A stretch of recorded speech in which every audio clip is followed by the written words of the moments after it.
নমস্কার, আপনাদের সামনে আবারও একটি নতুন ভিডিও নিয়ে আসলাম। ভিডিওটি প্রিয়তম শিশু সায়েন্স ফিকশন বিশ্বজিৎ স্যারের একটি বই। বইটিতে স্যারের একজন বিজ্ঞানীর কথা উল্লেখ করেছেন।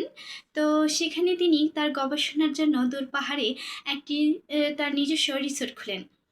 আর নির্জন জায়গায় একটি রিসোর্ট খোলেন। মূলত রিসোর্টটি খোলার মূল উদ্দেশ্য ছিল তার গবেষণা করার।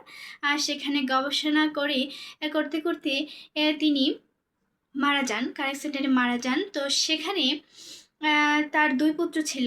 দুই পুত্রকে আগেও তার বাবার মৃত্যুর কারণ এবং তার বাবা যে গবেষণা করছিলেন সে নিয়ে কি আদেও জানতে পারবেন যে তার বাবা কী নিয়ে গবেষণা করছিলেন এবং এই হত্যার পিছনে মূল কারণ কি?